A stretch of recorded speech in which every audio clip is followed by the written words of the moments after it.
Skydio stands at the forefront of autonomous drone technology in the United States, innovating with advanced AI to deliver drones tailored for law enforcement and governmental applications. Established in 2014, our expertise spans AI, robotics, and electrical vehicle technologies, enabling us to craft the most intelligent flying machines that enhance public safety and operational efficiency.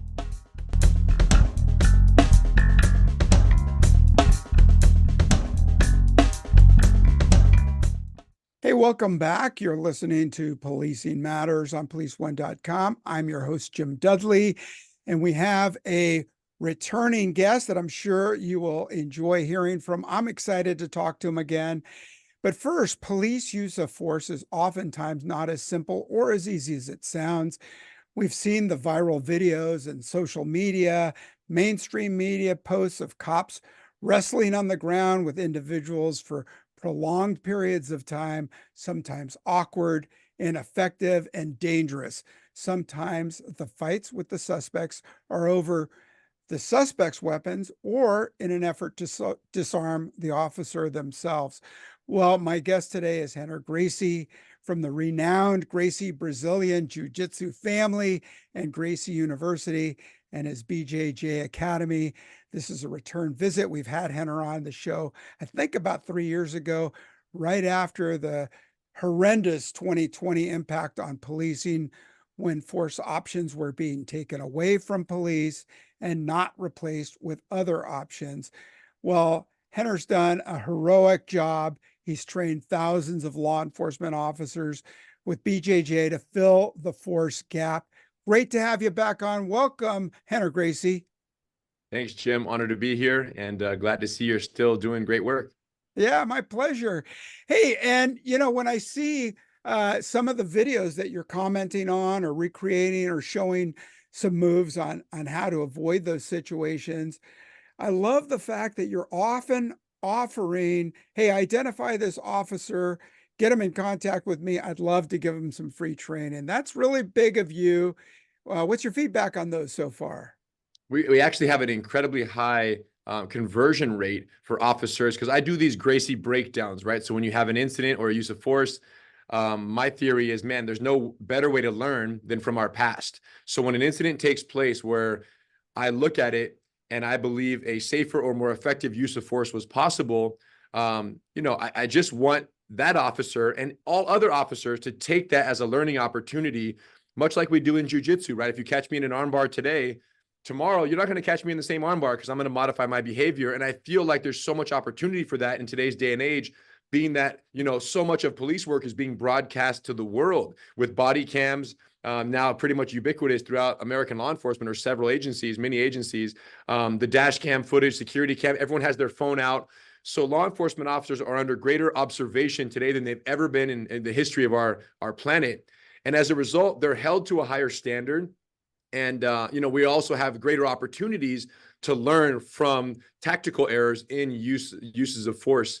So when I do these breakdowns, analyzing an officer's use of force, on one hand, I'm saying, look, if this happens again in the future, here are some things we can take into consideration that might increase a safer, or more effective outcome.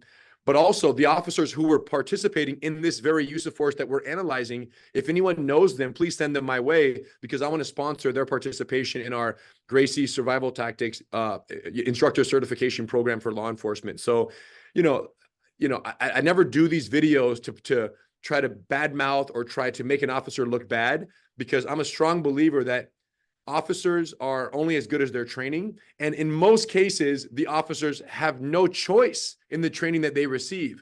Now, some might say, well, those officers should go get training in the civilian sector on their own.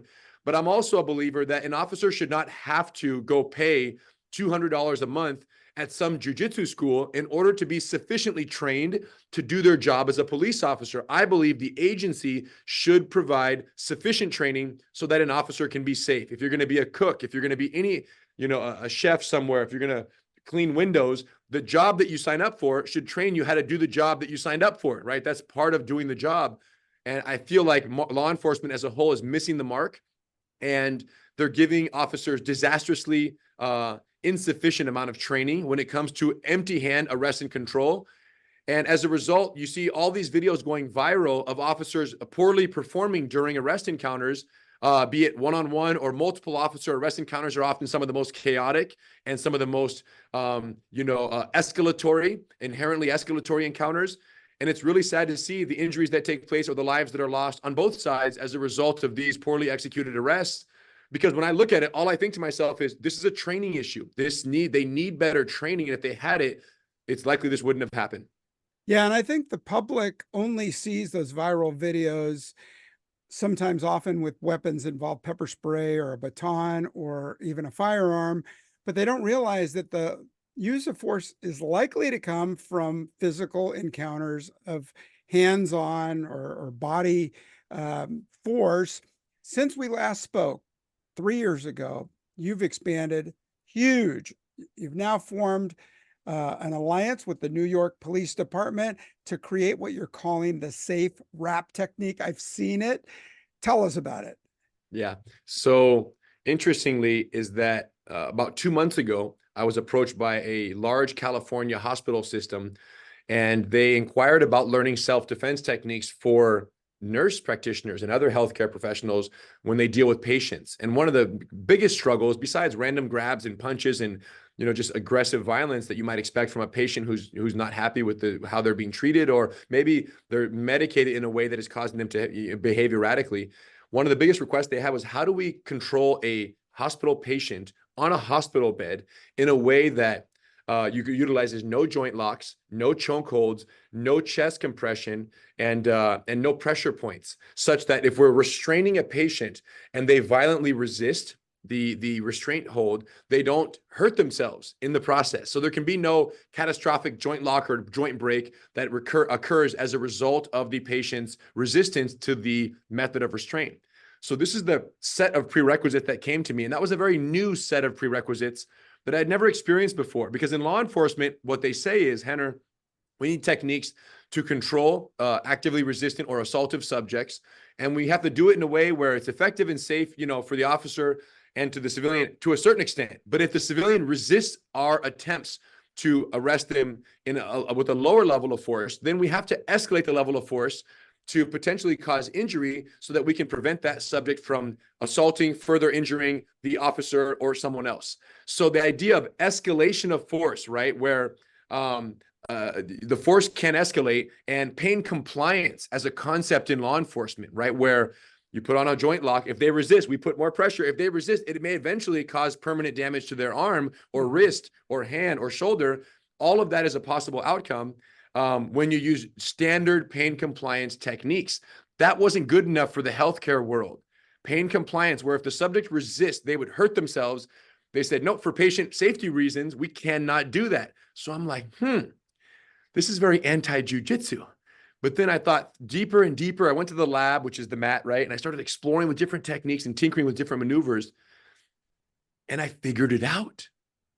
I invented a method of lateral restraint where two subjects can control one person using a unique and novel set of grips and holds and positions and steps to restrain a subject both at the upper body and at the lower body, such that they could not escape, right, with any degree of effectiveness, and they could not hurt the users of the system, the healthcare practitioners, nor if they resisted, it would not hurt themselves in their resistance.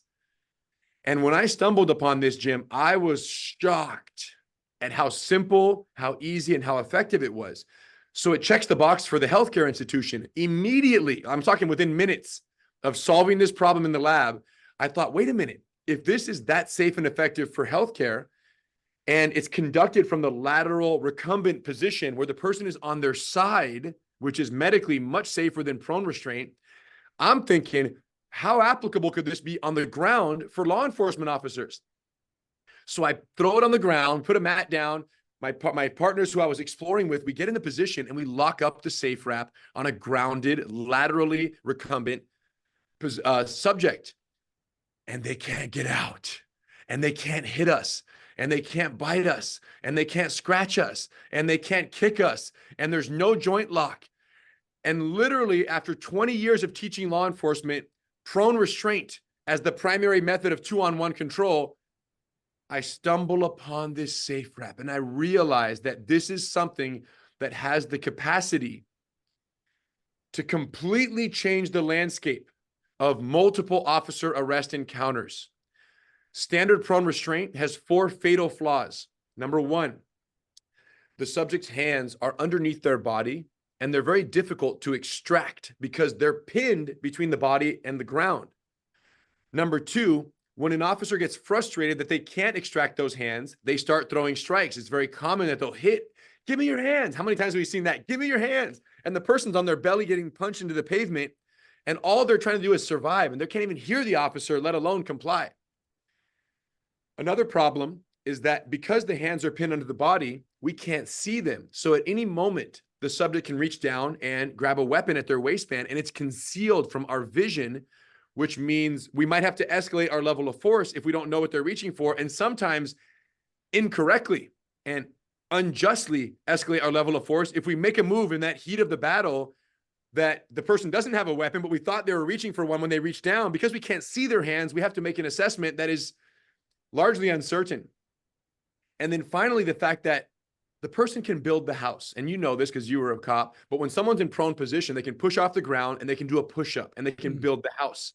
And building the house requires us to do one of 2 things. Either A, we have to escalate our level of force quickly and quite significantly to overcome the resistance that they've now presented, or B, we have to put so much pressure on this prone subject that they cannot build the house.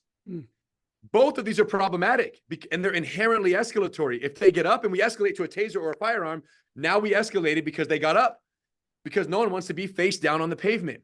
And B, if we hold them down with so much pressure that they can't build the house, now we have the concerns surrounding this idea of compression asphyxia, where by putting so much pressure on the thoracic region, you can affect someone's ability to breathe.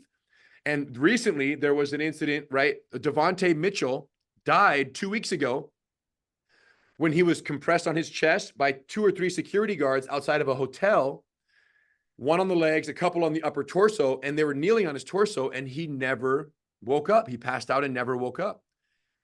And not to mention the fact that when you're in prone restraint, if someone suffers a medical emergency in prone, nothing changes. You can't see their eyes, you can't see their mouth, you can't really see their chest and the expansion of their lungs. So it's hard to assess a subject for medical distress when they're in prone restraint. So if they pass out, we've seen many incidents of this where they pass out and 7 minutes later, when they turn the person over, their faces and lips are blue.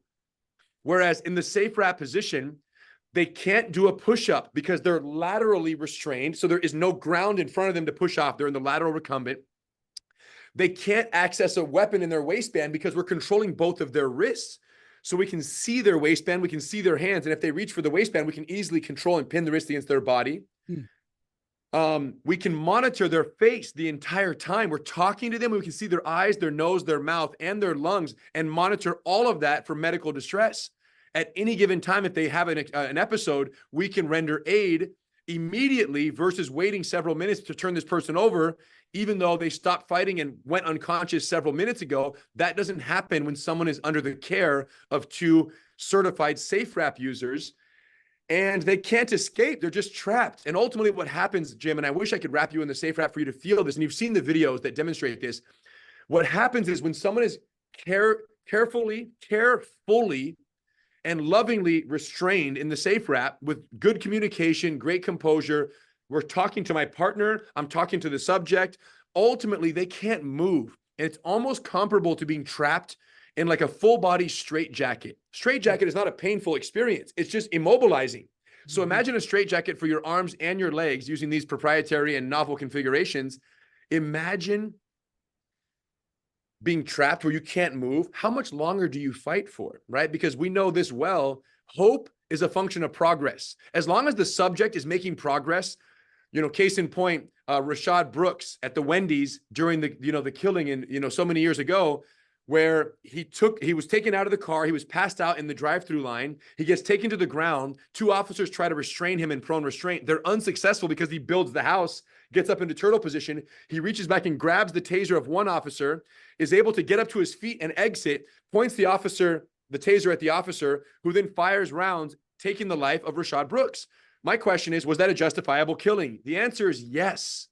It was a justifiable use of deadly force because the taser was pointed at the officer. However, just because the killing was justifiable doesn't mean it was necessary.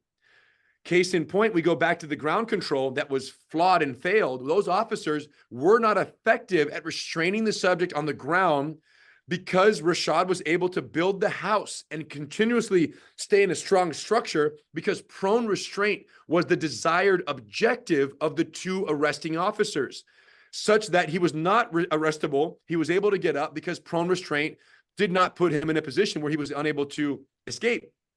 When I look back, and again, this is not a Monday morning quarterback as much as it is a try to plan a better future for law enforcement in America. But when we analyze, right, in a microscope, that single incident, had those officers had the SafeWrap training, had they taken the subject down to a lateral position of restraint and not to a prone position, they would have retained control. He would have lost his will to fight. Because once you can't make progress because you're trapped in that straitjacket, no pain, just control. Once you can't make progress, you lose hope. And only when hope is lost does the table of negotiation for voluntary compliance open up.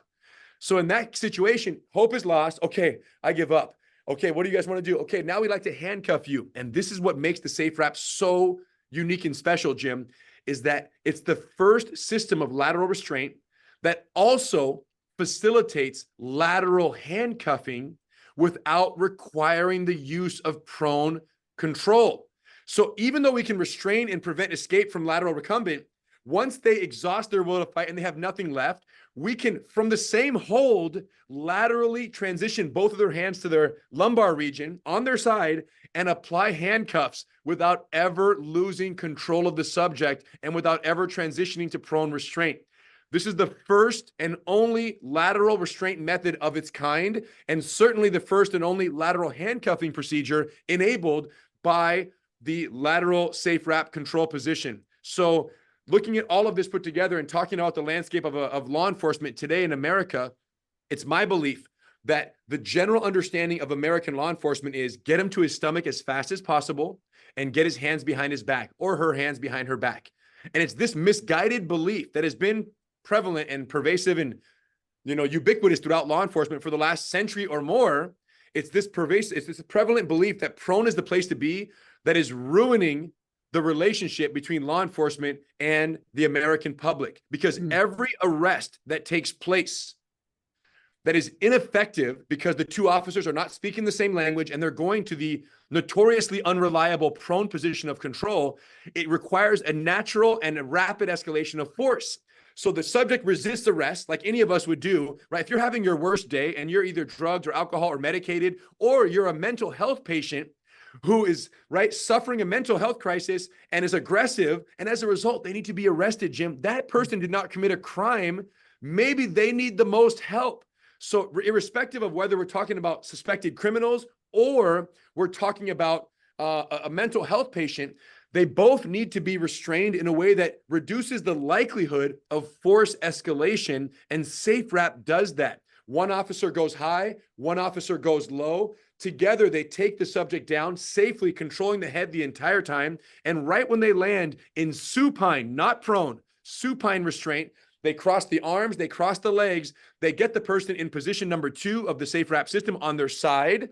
And then from that lateral position, they talk and they de-escalate. And I'm telling you, if SafeWrap became the new default for 2-on-1 restraint for arrests in America, we would have less viral videos because they're unremarkable. These arrests, they're boring. They're calm, they're de-escalatory, they're communicative, and they're just unremarkable because they're so simple and so effective that there's no inciting element to those videos, right? You watch it and you go, hey, that arrest was conducted with the level of force and with the level of care that I, as a civilian who's recording with my phone, appreciates. And I think that all arrests should look like this. So if I put this on my social media, it's not going to go viral. It's not going to incite violence in the community because it's so innocuous. It's so gentle. It's so careful. And that's what I want for law enforcement in America, because if we can bring down the tension between civilians and law enforcement, we can work towards repairing that macro relationship once and for all.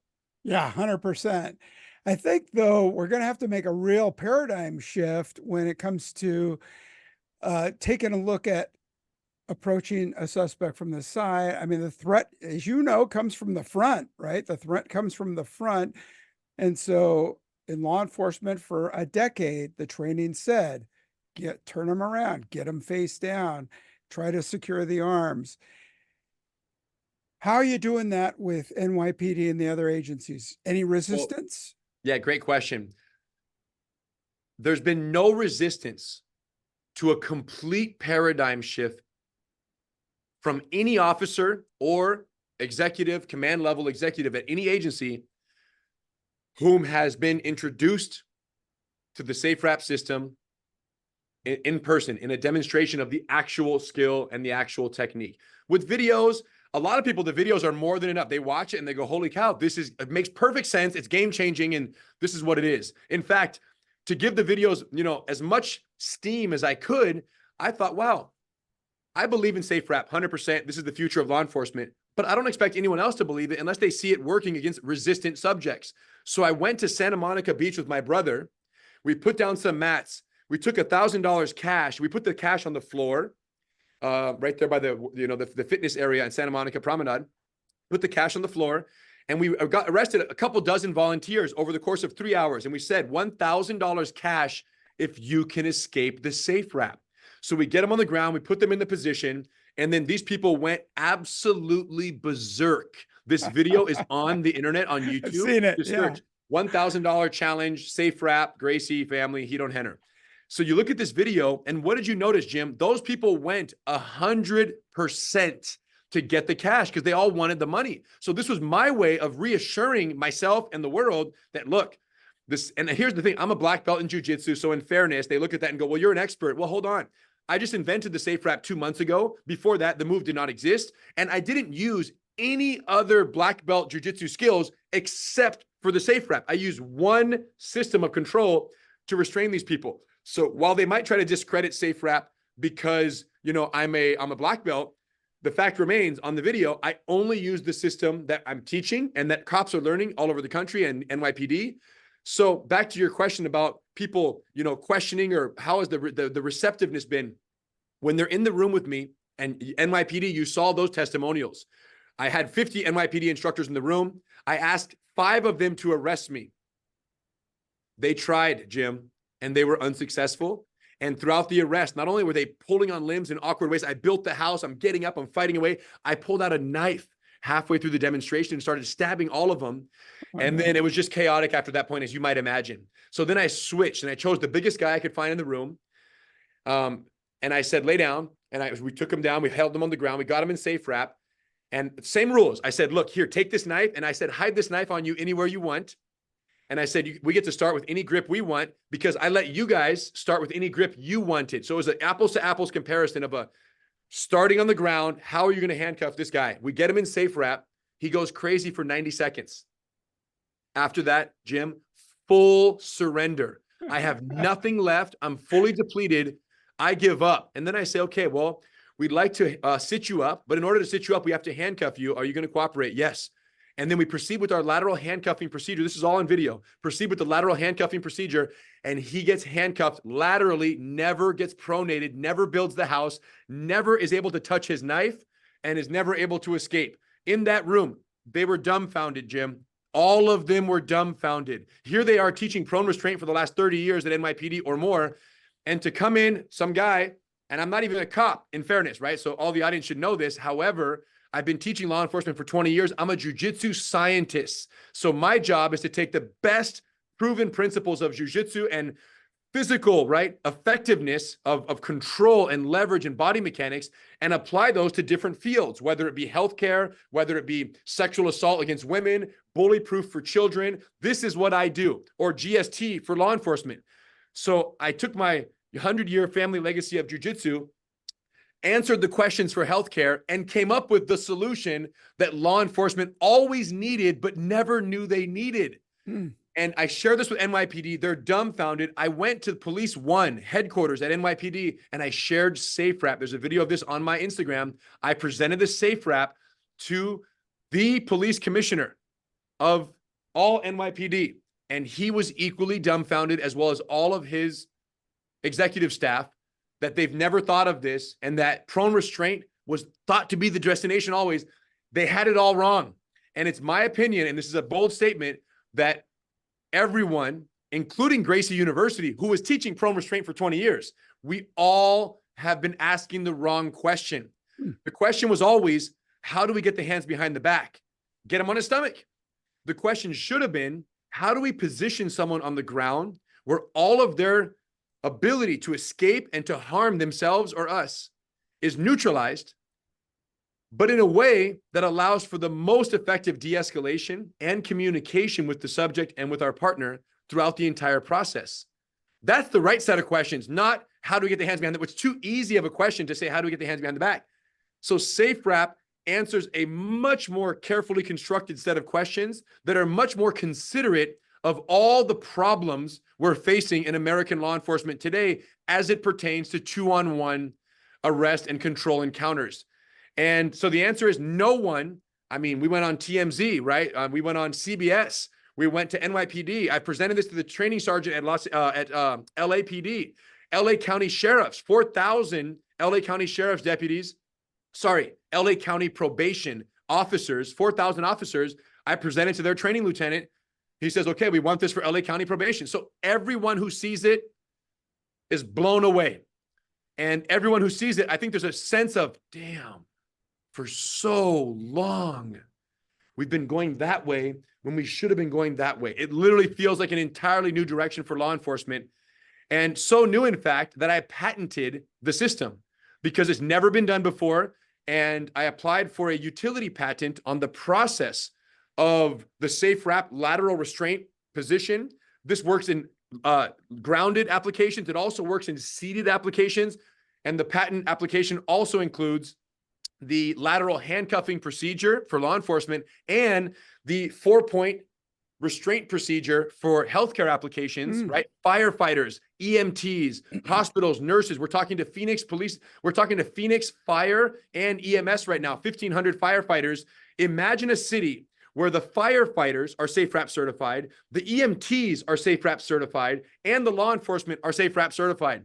The transition of care, Jim, right? The ability for different members of first responder organizations, even in different fields of service, can communicate perfectly, can transition care perfectly, and all done in a way that protects the subject, not just from hurting someone else, but from hurting themselves.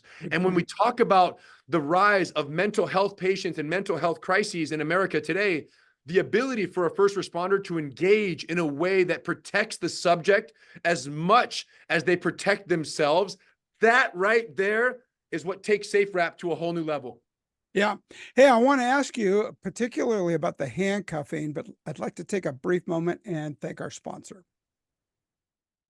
Every incident demands quick, informed decisions, but limited resources and constantly changing environments make this tough. Join us at Skydio Ascend 2024 to see how drone as first responder technology enhances decision-making and improves officer and community safety.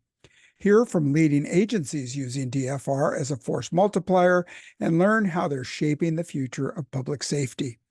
This virtual event streams live on September 25th and 26th. Get your free ticket at skydio.com/ascend. That's skydio.com/ASCEND. And we're back, and I'm speaking with Rener Gracie, Brazilian Jiu-Jitsu artist, scientist, trainer, and head of the Gracie Academy of BJJ. And Rener, you're telling us about the lateral moves. You're talking about getting them off their stomach, off the front, turning them onto their side. When we are looking at handcuffing now, and you say like they are done at that point, and they essentially give up, is that because they're worn out from their isometric resistance to the hold, or do they just? I mean, you said they give up hope. What is it? Yeah, great question. Again, hope is a function of progress. If you were wrapped in a straitjacket of your whole body and you started fighting and kicking and you really wanted to get out, let's say that you were going to go to jail for 10 years if you didn't get out. So you would do what? You would fight with every cell in your body to escape that straitjacket, that apparatus, with everything you had. But there would come a time, Jim, maybe 60 seconds, maybe 2 minutes, maybe 3 minutes. There would come a time where Jim Dudley has nothing left in the tank to fight against this apparatus that is the straitjacket. And at that moment, what would you say to the person administering this to you? You would say, I'm done. I have nothing left, right? So isometric submission is kind of a good way to call it. There's no joint lock, there's no chokehold, there's no compression, there's no pain. It's just you're incapable of removing yourself from the straitjacket that you're in. And SafeWrap accomplishes this to a greater degree than any hold ever created for law enforcement or for jiu-jitsu application. Jiu-jitsu, we have lots of holds that are submissions. So if you don't cooperate, you get your arm broken or you get your neck squeezed. In law enforcement, there are many joint locks and many techniques that are very painful and inflict potential harm on the subject. But those are dangerous to use in cases, especially where the subject is a mental health patient and they need more help than they need pain. So the straitjacket effect that is caused by the SafeWrap, it absolutely gets them to surrender. When we tested this against resistant subjects on Santa Monica Beach who absolutely wanted that $1,000 cash, they went crazy. And after 60, 90 seconds max, every one of them tapped out, full surrender. And I said, why'd you stop? They said, I have nothing left. I'm fully exhausted. I said, are you hurt anywhere? No. Can you breathe? Yes. Are you getting strangled? No. Do you feel pain at any point of your body, like from a pressure point? None. I just can't escape. I'm trapped.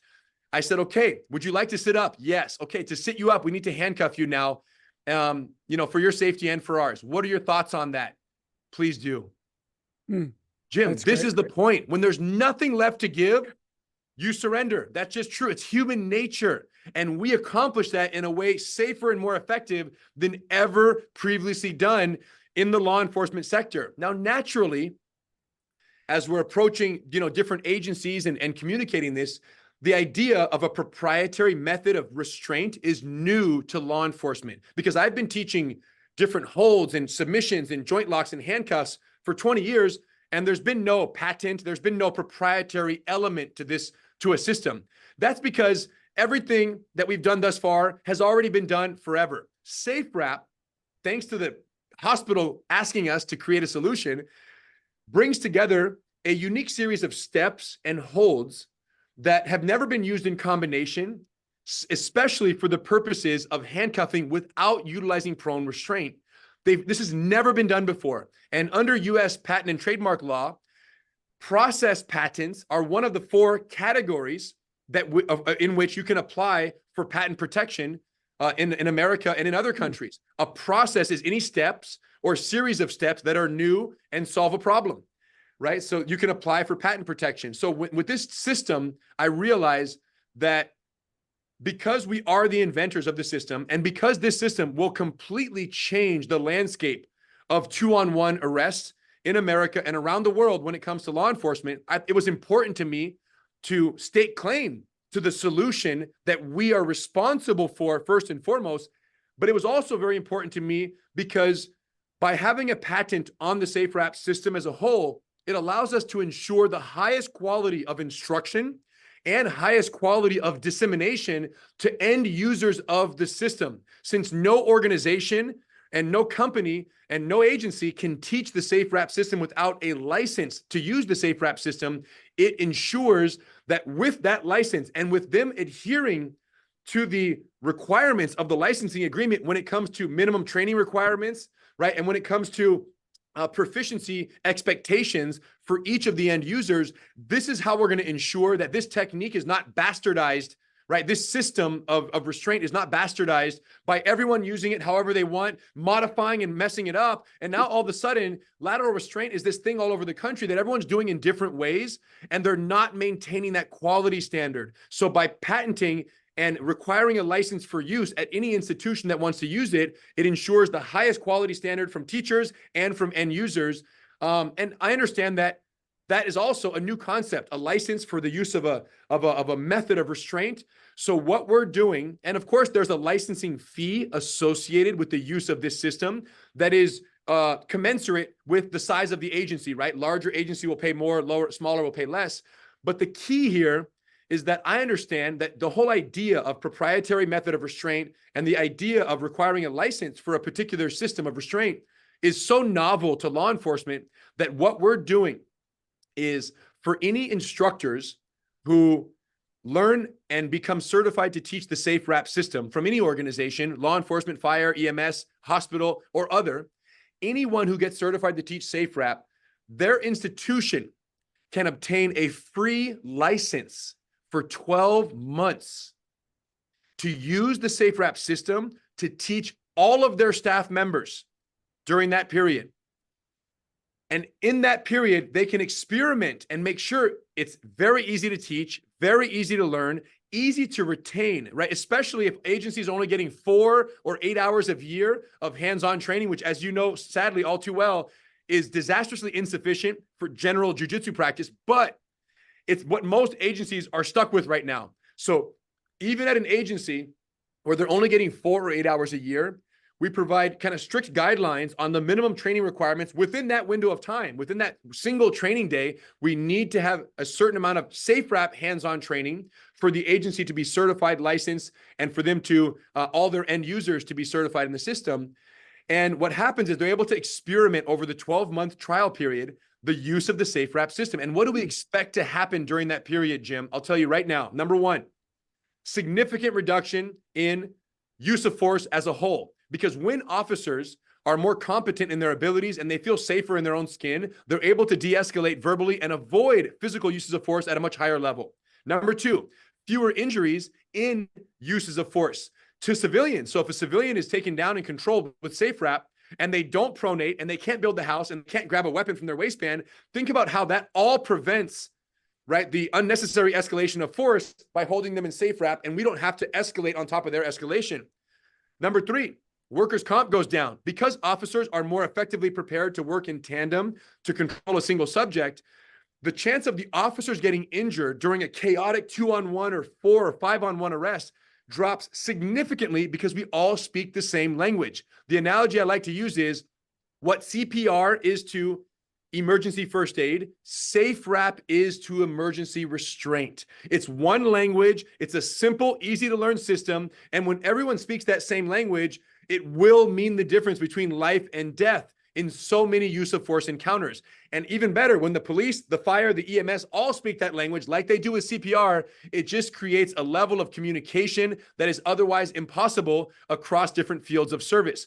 Now, what happens when workers' comp and civilian injuries go down? Litigation goes down. So the agency can expect to have fewer workers' comp costs and reduction in excessive force litigation surrounding injuries in use of force encounters. And then, of course, the natural, maybe unmeasurable, but certainly real side effect of all of this is what? Public relations benefit. Now you have an agency that is operating in a way that is ideal for officers, safe and reasonable force against civilians who are having their worst day. And many times they need help from these officers who show up on scene. They don't need to be, give me your hands, taser, taser. They don't need that. They need to be controlled, but cared for at the same time. So they're not a risk of injury to themselves or anyone else. After 12 months, if an agency, their own evaluation of the system deployed within the agency concludes that the evidence is irrefutable and the SafeWrap is the single most significant tool they've ever given their officers when it comes to a reduction in injuries to civilians and a reduction in injuries and litigation against the agency and those officers. If it's conclusive enough, they can say, we'd like to continue now, and they can extend the license and on we go. If it's not the best thing, it doesn't meet or exceed all expectations when it comes to use of force and the general overall reduction in force and reduction in injuries, the agency can say, hey, thank you very much. It didn't do what we thought it would do. No more. There's no obligation to Gracie University at that point. They can cancel the agreement. They're never going to pay for the SafeWrap license that they used for the whole year. And at least they had a chance to try a new tool out, right? And that's my promise is it's so new and it's so effective that I'm willing to cover the cost for the entire first year so that the agency can experience without any risk, financial risk, they can experience firsthand all the benefits before deciding if they want to continue financially investing in the SafeWrap system at their agency. Yeah, well, predictably, you beat me to the punch in all those questions. And how do you convince the naysayers? How do you convince the people holding the purse strings on budget and training and that kind of thing? You make a great argument there, even to the point of saying the agency can get their $1,000 after the whole trial. I invite you to come to San Francisco PD, meet my sons Matt and Dan, and get them into the first class. But I want to end with one last question, and it's actually counter to something you've already said, and that's you don't want to morph your system, you don't want to change it. But 80% of agencies across America are small agencies.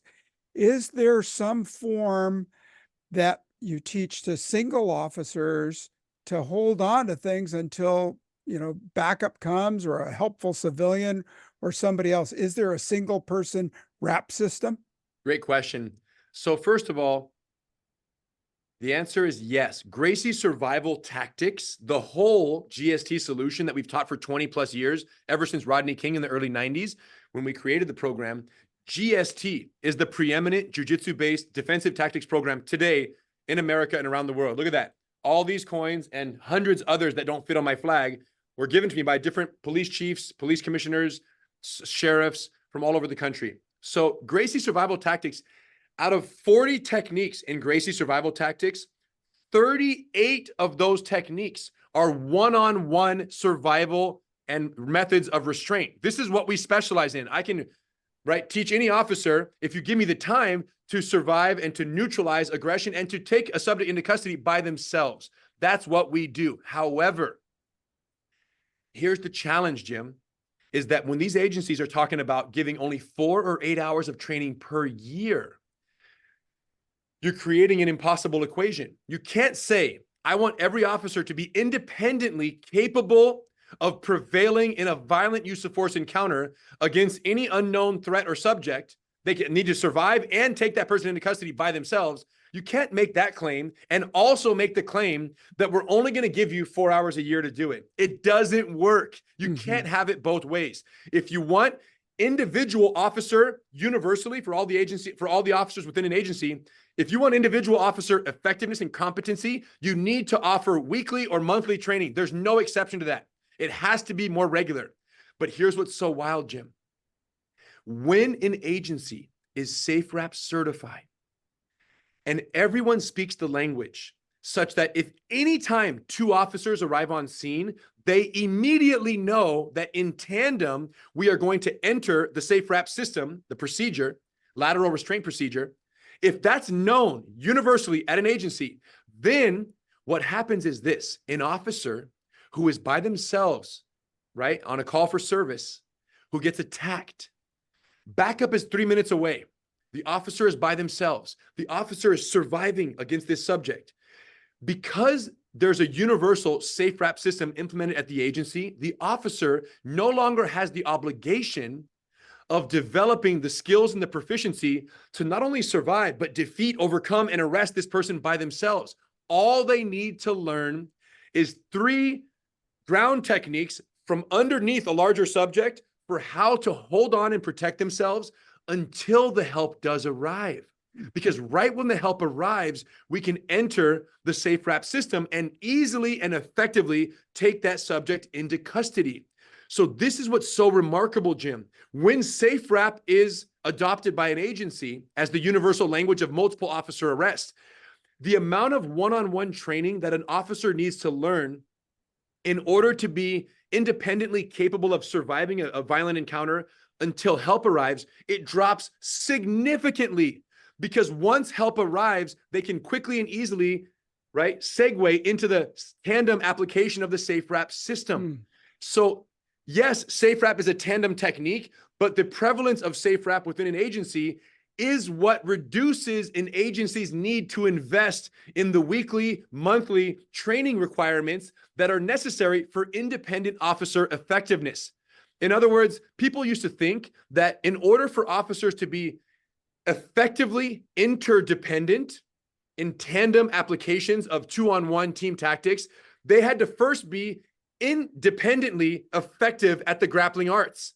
In other words, you got to be by yourself, an army of one first before you can effectively be a capable participant in the SafeWrap, in a tandem application of force. But with SafeWrap, it's not true. It's the opposite.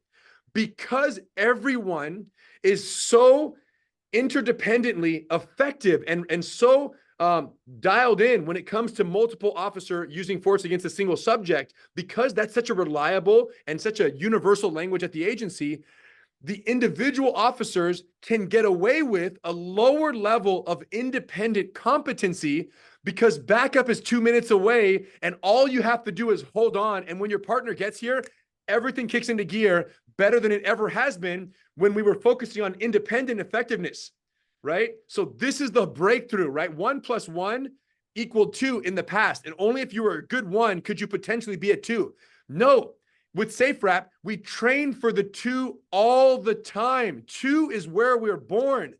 And because 2 guarantees a safe and effective outcome, guarantees is a strong word, because 2 ensures the highest likelihood of a safe and effective outcome in a use of force encounter by 2 officers, because that's so solid, you know that when you're operating independently, it's just a matter of time before your partner shows up and you're able to enter the system that gives you such effective tandem application of the SafeWrap system. So it's a complete paradigm shift, not just in prone versus lateral. It's a complete paradigm shift with how we approach, right, training these officers. Because if you're not going to give me the 1 to 2 hours a week or month that I would like for independent jiu-jitsu efficacy for every officer, if you're not going to give me that, then what we need to do is completely reassess how we're using the 4 or 8 hours a year that we're stuck with. And I believe that a SafeWrap centric system within an agency is going to get us the best bang for our buck when we talk about most effectiveness with the least amount of training. And that's quite a different look at law enforcement as a whole, because I've been fighting for 20 years to get more training on a weekly and monthly basis with no success. Like, right, 1% of agencies are doing what they should be doing in that regard. So rather than continuing to beat the drum that no one's listening to, I shifted my perspective and said, okay, if you guys aren't going to come to me, I'm going to come to you. And SafeWrap is that solution. Yeah, for sure. Simplicity, good communication. I hear you. When all the critics from 2020 were complaining about the amount of training for officers, okay, give it to us, spend the bucks and make officers proficient in what really is a perishable skill. If you don't keep honing the blade, it's going to get dull and eventually useless. Hey, Rener Gracie, always welcome on the show. You're doing so many great things for law enforcement. I truly appreciate it.